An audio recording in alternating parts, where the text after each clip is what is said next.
Dee has been living on the road for years in her self-built van, lovingly named Lady Bug Out. She's shared countless adventures with her audience, but in October 2021, she uploaded a video about the single scariest moment she's ever faced while traveling. The day began like any other. She parked, went for a short hike, and soaked in the fresh air. But by the time she returned, the weather had shifted. Awesome night. I'm here for a couple nights, heading up north again.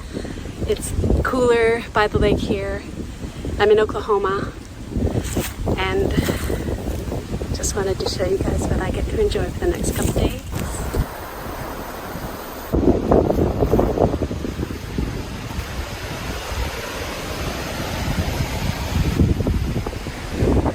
It's crazy out here. It's crazy windy. It said that the wind would pick up.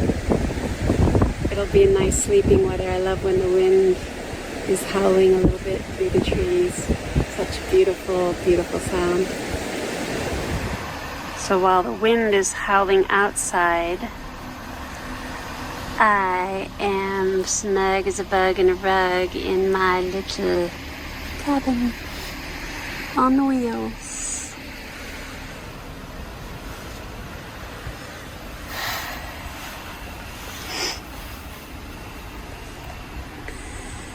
There's another camper right over there. It's a tent. They came in today. Can't believe that they are camping in this weather in a tent. I'm surprised that their tent is still up. Actually, I don't know if it... The wind picked up quickly, howling through the trees. By evening, Dee sat inside her van with the door open, letting the breeze swirl around her. It felt oddly calming, almost soothing. She had no idea how quickly that calm would turn into chaos. In the middle of the night, the sound of sirens ripped through the air. Her phone buzzed with an emergency alert, tornado warning.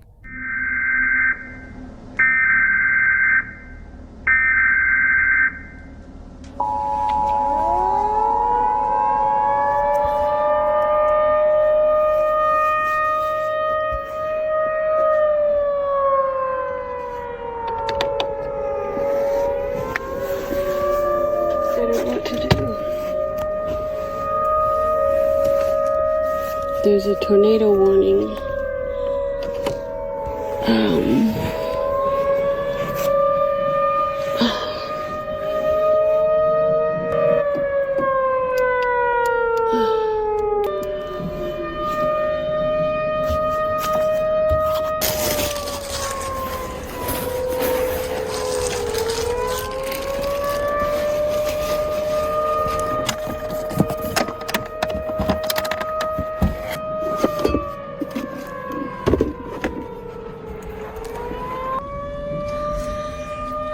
So there was a severe thunderstorm warning, tornado warning issued just a minute ago.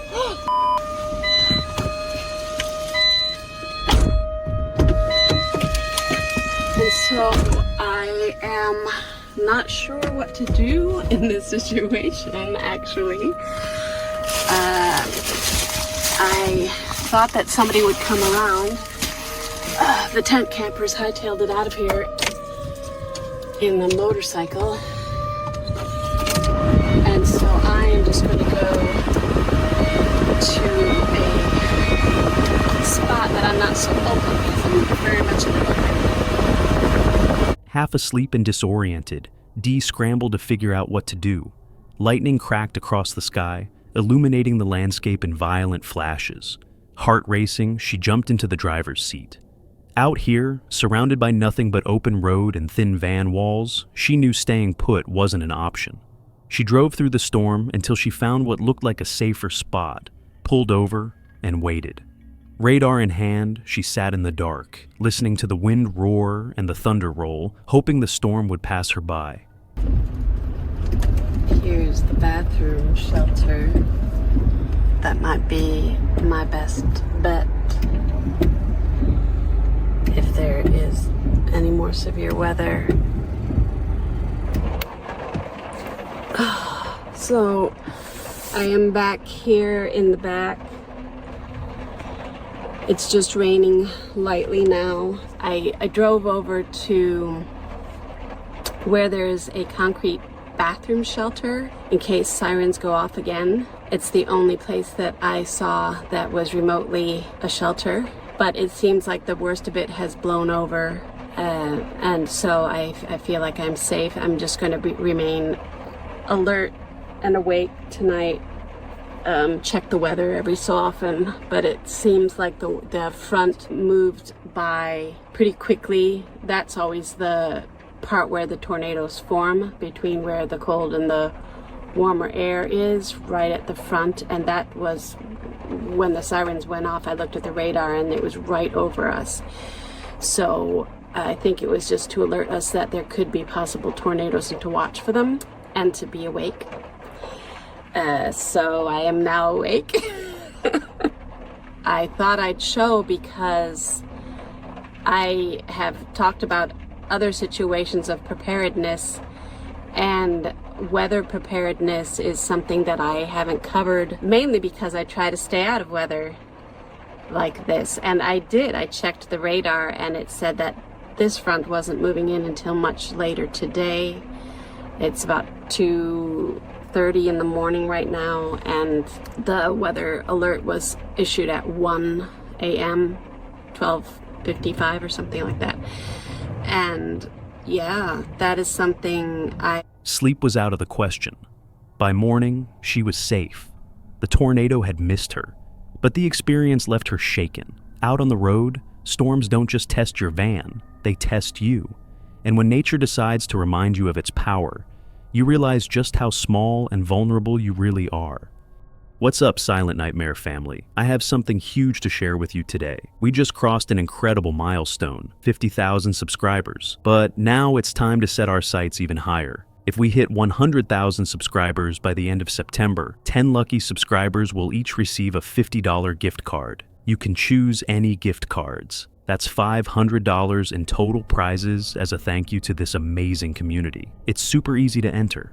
Subscribe to the channel if you haven't already. Like this video, comment below with your favorite Silent Nightmare video or your scariest camping story. That's it. Let's hit 100K together and celebrate the only way we know how, with a massive giveaway.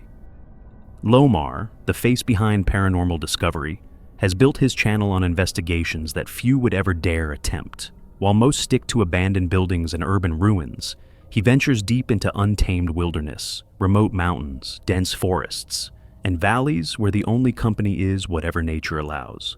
On this expedition, he returned to a mountain range that had already scarred him once before, determined to face whatever had driven him away. But from the moment he arrived, something felt off. Oh, this is strange. All the water is gone. Yo, usually there's water here. Am I tripping, or do you guys remember water being in this stream? Okay, let's just go up a bit. A stream he remembered as rushing and alive now lay silent, bone dry. That absence lingered like an omen, unsettling him before his climb had even begun. Later, as he rested in a shallow mountain stream, movement caught the corner of his eye.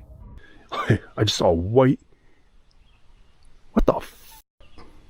Excuse my language. It looked like a polar bear. Like, it literally looked like a furry thing. A massive white-furred shape darted just beyond his vision, too large, too unnatural to dismiss as any ordinary animal known to these woods. The image stuck with him, a quiet threat looming over every step that followed. Like I know what I saw, and that was an animal of some sort, a white animal. But like, what the hell is white? Like, what animal would be like white and furry? Like, it wasn't small, it was big. Like, not like Bigfoot height, but like, there was a sign there saying like caution, rocks falling or something. That was completely gone. The higher he climbed, the stranger things became. A caution sign he had passed earlier was simply gone, vanished as if it had never been there. When he finally reached the summit, the trail he expected to continue onward ended abruptly, swallowed by the mountain itself. So last time, whatever was yapping at me from up here was right where I was, and I was trying to come up that. Okay, whoa. What the? Yo, what was that, man? Okay, that was scary as hell. Like, seriously, what was that? It sounded like a woman screaming. Okay. By nightfall, he set up camp under a fire ban, the chill tightening around him. His drone scanned the valleys until a piercing scream shattered the silence, a high, human-like cry echoing from somewhere deep in the dark. Hours later, under night vision, the forest seemed alive with shifting sounds, low growls, rasping breaths, and guttural moans circling him and his loyal dog, Kia. Literally up there. Or it would be like on the other side of the cliff. That makes sense? Like growling, moaning, gasping, like animal. But not from before. Within the trees that I'm not seeing with my eyes. But I just captured them, or at least 2 on camera, on photos. They're here with me right now. I don't know what they want, but they're here. They're legit watching us. Through his camera lens, faint silhouettes appeared between the trees, human-like shapes frozen in the shadows, as though watching. Who the fuck's the tent? Yo, we just got robbed. Yeah, and someone just came and took the tent. What the fuck? Oh my. When he returned to camp, his unease only deepened. His tent was no longer where he had pitched it. It now stood several feet away, inexplicably moved. Approaching cautiously, he saw pale shapes pressing against the fabric. Who's in the tent? Come on out. I literally see like weight in the tent. Who's in the tent? The noise was him. It's a porcupine.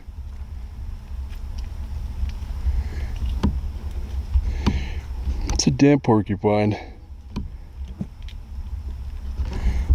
That's actually like on a scary note, like pretty, like... Bracing himself for an intruder, he pulled it open, only to find a porcupine inside, an almost absurd explanation in a night filled with impossibilities. But the strangeness didn't end there. As of right now, legit, I'm getting freaked out. I thought I was hearing some stuff, like some stuff down there, but legit, I don't know, I keep feeling like that could have been like in my head, or like a dream or something. Something is circling our tent right now. I do have a night vision on the other side as well. So, the DJI handle stick is a charger that's dead. The camera batteries only brought 2, and those last like 6 hours each of video time straight, I believe. Or maybe like 4, but still, I shouldn't have ran through 2 of those. Yeah, something's draining our stuff. So I legit have no other camera but this one left. Alright, I think it's time to hit the hay, get some more sleep, and... At 2:37 a.m., loud movements outside stirred Kia into a frenzy, her ears tracking something unseen in the darkness. Reaching for his cameras, he discovered every battery drained, stripped of power in minutes. It was as if the night itself had turned against him, erasing his means of proof. From the glimpse of a massive white creature to the echo of a woman's scream, from watchers in the trees to drained equipment in the dead of night, every moment layered upon the last, building a steady climb toward dread. In that mountain silence, Lomar realized not all dangers strike with claws or teeth. Some simply watch, waiting, making their presence known in ways that defy explanation. This is Nolan. He's no stranger to urban exploration. Over the years, he's spent countless hours wandering through abandoned buildings, peeling back the layers of forgotten places alongside friends who share his curiosity. But this trip would remind him just how unpredictable and unsettling these locations can be. One night, Nolan and his friend Dan set out to explore an abandoned high school known as Gary High. The moment they stepped inside, the air felt heavy. This looks like some sort of break room, maybe. Got a couch over there.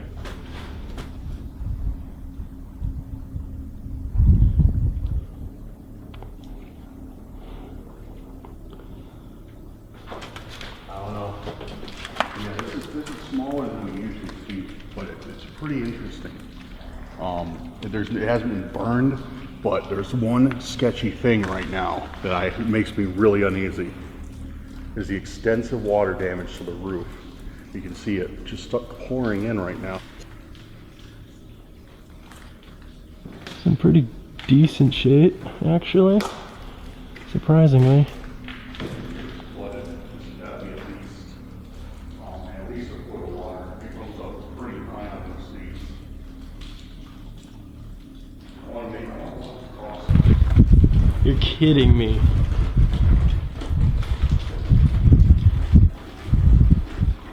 This is what we like to see, guys. All the dust still here. Thick with the sharp, musty scent of decay. Every cautious step crunched glass beneath their boots, the sound echoing through the long, empty corridors. Each classroom was a frozen memory, desks overturned, papers scattered across the floor, graffiti scrawled across walls faded by time.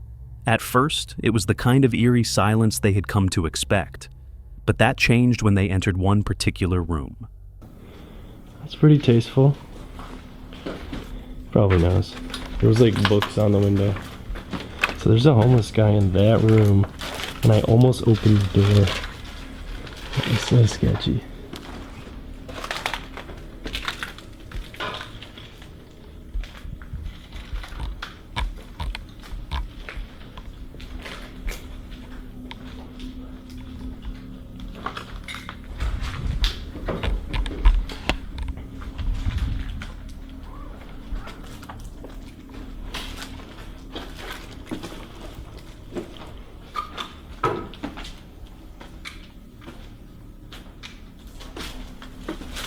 Yeah, just keep an eye out on the rooms before we go in them.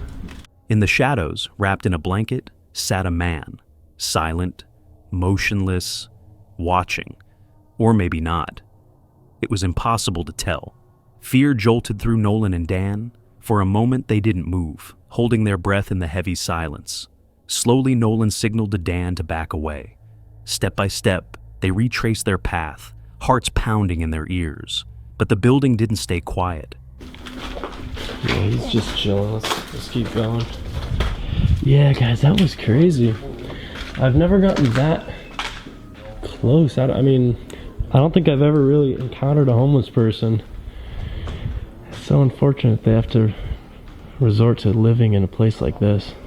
He had all his stuff set up. He was just sitting. And you could see on the window there was some of the books, some pages from the books that he had pasted to keep a little bit of privacy in there. Oh, really? Yeah, because I peeked in. I didn't even see him. I didn't know like who it was or what it was. I thought it was like a blanket or something. And I was, I was literally peeking in the window, and then I'm like, oh, that's a guy. Somewhere down the corridor, a door slammed shut. Objects clattered across the floor. Then came the unmistakable sound of movement. Close. Far too close. Brushing past them in the dark. Oh.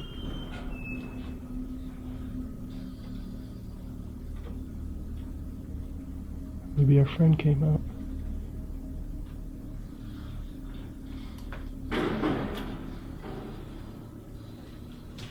Yeah. Well, we gotta go back that way. That ends, I think. We can go back that way out to the stage. Yeah, that was close too. You want to stay a little bit? Yeah, let's go this way.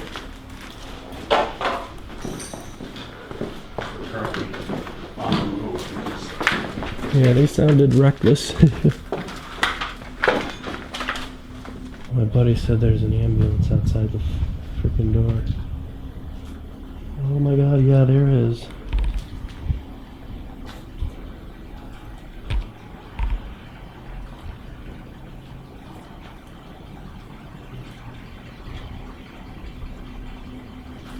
Yeah, that's weird.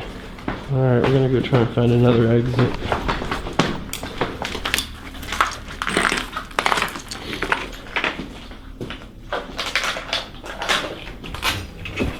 The air itself seemed alive, and every shadow felt like it was closing in. Through a cracked window, they caught sight of something that only deepened the mystery. An ambulance parked just outside. Had someone been hurt? Was the man in danger?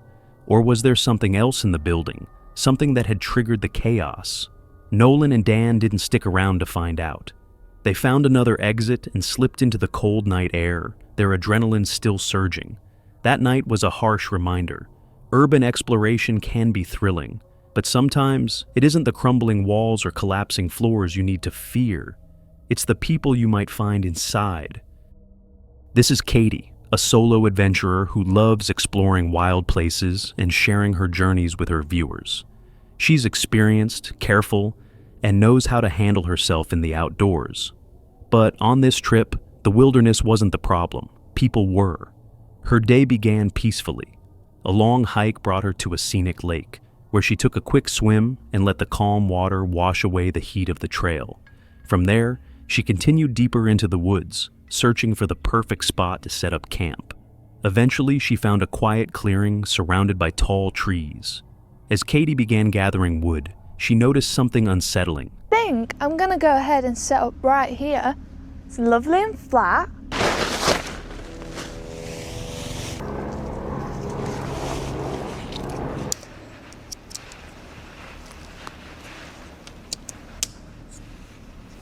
Well, that is my tent fully set up. I'm gonna go ahead and set my sleeping system up so I've got somewhere warm to go because my hands are still a little bit cold. And then I've decided there's a lot of branches around me, so I'm gonna make myself a little... Voices, men talking close by. Moments later, the smell of cigarette smoke drifted through the air. The silence of the forest was broken. A group of men had settled nearby, blasting music and chain smoking. of men. I can smell their cigarettes and I can hear them as well. So I'm just going to leave my camera on record for like the foreseeable future until they leave. I would be quite concerned if they came any closer. So I'm just going to leave my camera on in case, because if they come up, my camera's on, I'll be on the phone with my mum or something. I'll call my mum and just, fingers crossed they don't come, but I don't really, well, I'm out here alone. I'm building a chair. They might be harmless, but it's better safe than sorry, so still not gone. This is it so far.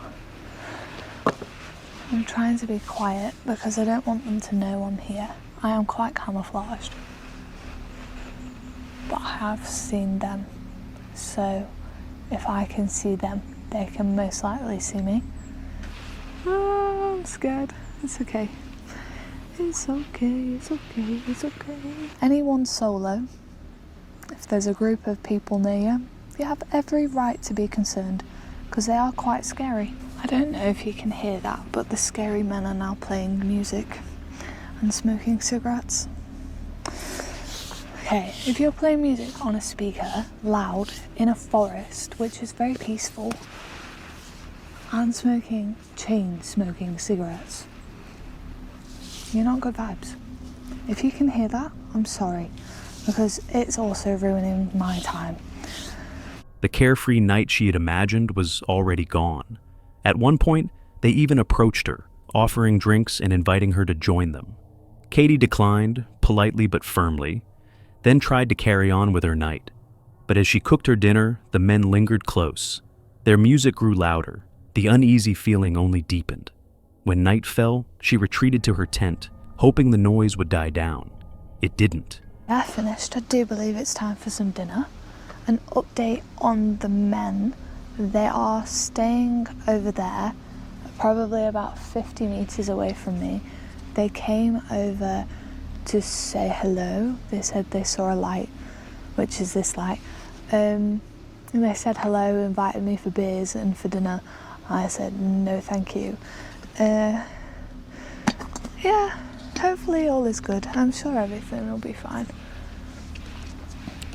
First of all, I don't drink, so, like, I just said, sorry, I don't drink, but, and I've had dinner already, which I haven't. I'm just making my dinner now. I don't really encounter people often. It's not a common occurrence. They're also still playing music, which is kind of annoying. Ooh. Well, never mind. Let's get some dinner on, shall we? I'm absolutely starving.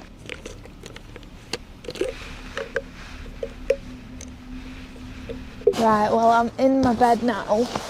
Oh, I'm quite impressed with my chair, actually. It's very comfortable. It wasn't difficult to make, and I know how to make it the next time now, so it'll be a lot easier. But I think I'm going to head to bed. Definitely going to need some earplugs, because there are some idiots in the forest right now playing trance music at almost 10 o'clock.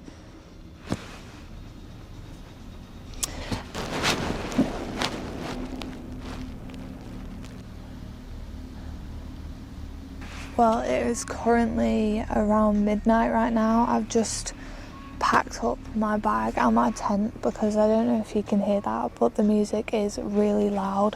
I don't feel safe here, so I'm gonna head back to the car now. I'll see you there.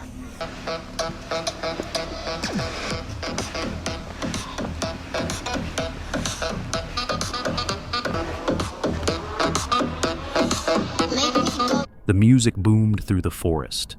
The laughter carried on. Katie tried drowning it out with headphones, but the sense of vulnerability never left. She couldn't shake the feeling that staying the night wasn't safe. By midnight, she trusted her instincts. Katie packed up her gear as quickly and quietly as she could. With her head down, she walked past the group, the music blasting around her like a festival in the middle of the woods. She made it back to her car without incident, but the unease lingered. This trip was a reminder that when you camp alone, the real danger isn't always the wilderness. Sometimes it's people, and when your instincts tell you to leave, you listen. Urban Exploration is a channel devoted to uncovering the forgotten, the abandoned, and the unsettling. Its hosts, who remain anonymous, have built a reputation for going where most people would never dare, driven by curiosity, instinct, and an unshakable urge to confront what hides in the dark.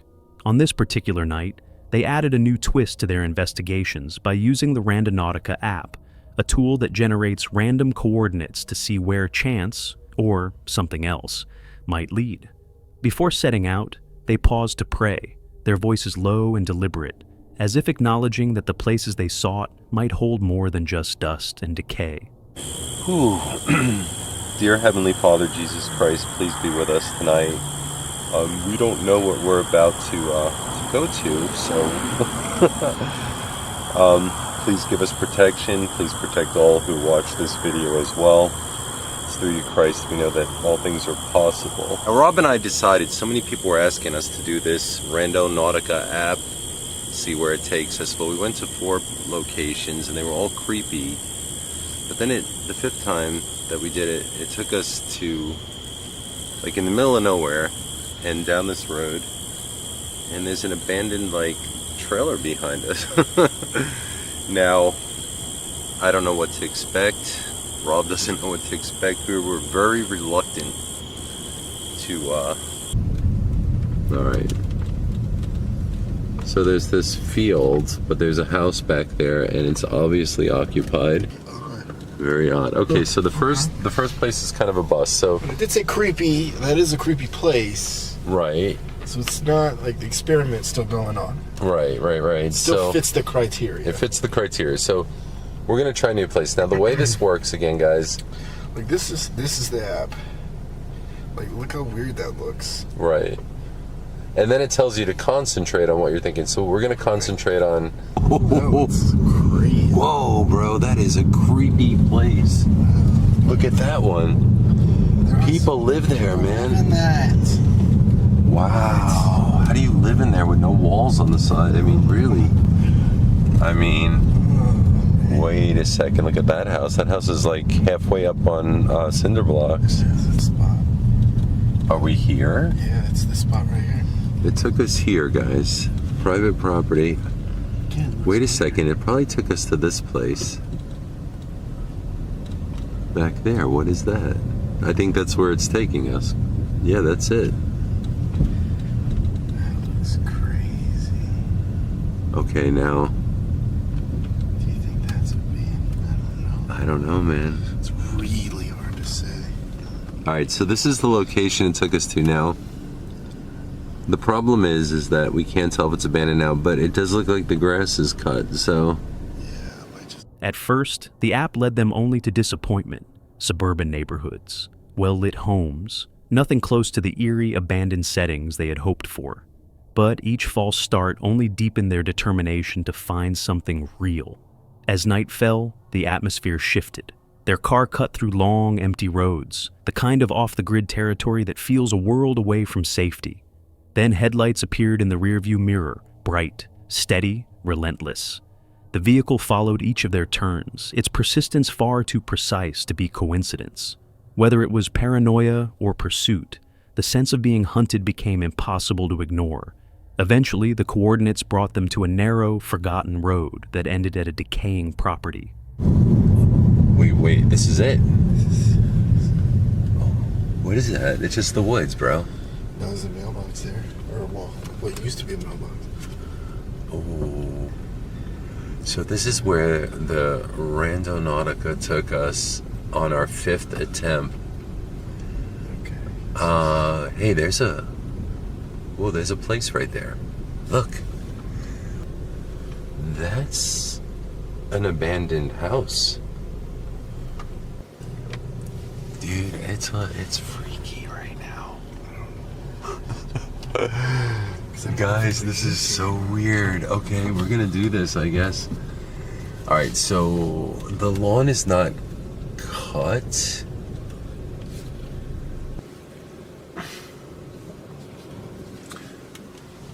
Alright, and this is it. Yeah, I just don't know if anybody lives here. This is creepy. Why would it bring us here? And there's an abandoned, trailer behind us. Now, I don't know what to expect. Rob doesn't know what to expect. We were very reluctant to, A rusting trailer sat crooked to one side, while ahead stood a weathered, unkempt house, by far the most ominous location of the night. They lingered outside, hesitant, the silence pressing in on all sides. Alright, so we're about to embark on a journey here that we don't know what we're about to walk up to. I really I don't know, man. This place is creepy. This road's creepy. It's so dark back here. Yeah. Can you see anything on the power box? I mean, there's stuff still hanging on the clothesline. I don't know. It's so hard to tell with these places, dude.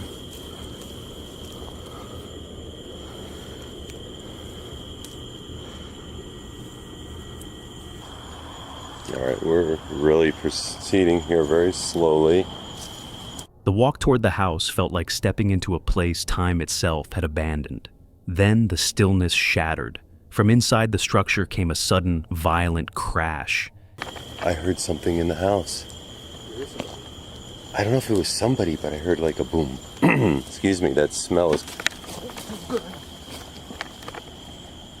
You heard a bang in there, right? Yeah.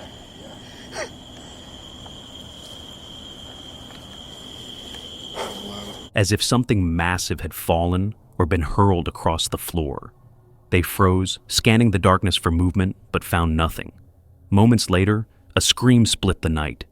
Distant, raw, inhumanly sharp. As one of them turned toward the sound, they saw it. Scream. It was a scream.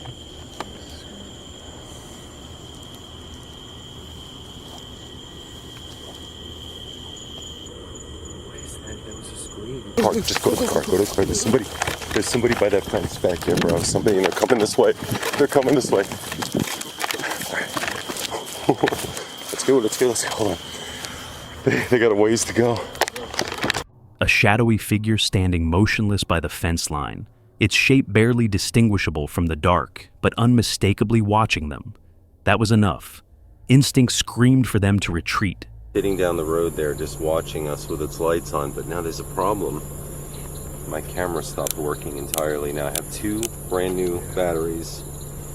Wait, maybe it'll go on now. Okay. Work? Okay. What? All of a sudden it just started working.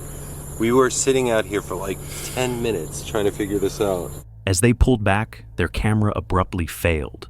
Dead battery, no signal, only to flicker back to life minutes later with no explanation. Look, it keeps coming back. See that, guys? Okay. All right. Now, I don't know what we experienced just now, but what happened was we were at the house. Look at this, just sitting there.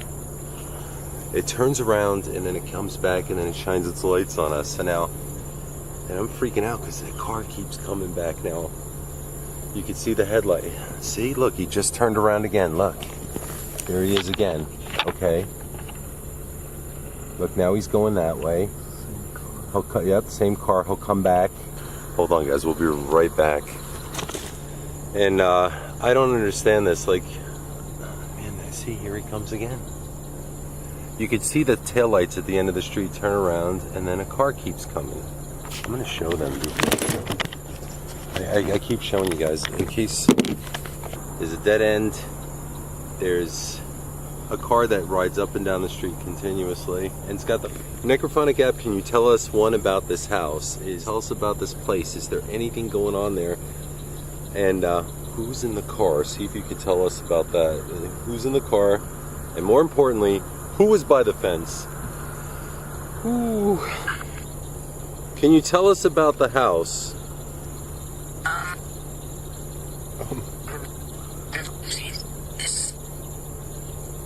Maybe we should shut the car off, just plug out the engine noise.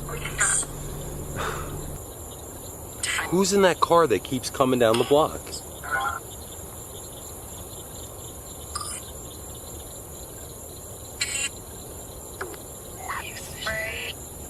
Who is by the fence? Looking, it's looking. Why were they looking at us? Were they waiting for us? Who's in the car? The car that had stalked them earlier reappeared, passing by again and again, its high beams cutting into the darkness, sometimes aimed directly at them, as if in a silent game meant to intimidate. Desperate for answers, they turned to the Necrophonic app, asking questions about the house, the scream, the figure by the fence, and the circling car. The replies came fragmented, broken, and cryptic, no clarity, only deeper unease. By the time they left, nothing had been resolved. Who or what had made the noise inside? Who screamed in the woods? And who had been standing in the shadows, watching? The answers remain out there, somewhere on that desolate property. What's certain is that some nights don't just give you footage. They give you a truth you can feel in your bones, that you are not alone. And sometimes someone or something wants to make sure you know it. This video comes from Dan, a man who loves the outdoors, camping, hiking, cooking over a fire. For him, it's the perfect way to escape and unwind. One trip to Hainworth with his son started out no different. They set up camp, built a fire, and settled in for a quiet evening meal. As the sun dipped below the trees, the forest came alive with the usual sounds, birds calling, leaves rustling in the breeze. But beneath it all, Dan felt something was off. Couple of lads, 3 lads, came up from down this way with a big dog. It's at camp there. They've set a big fire here and gone up left up there. But they seem quite like nice lads, like they're messing about on swing and yeah, just a bit weird, isn't it? Asking us if we'd stay at night and stuff. I don't know if it's me just fucking overthinking it, but back now. I don't know.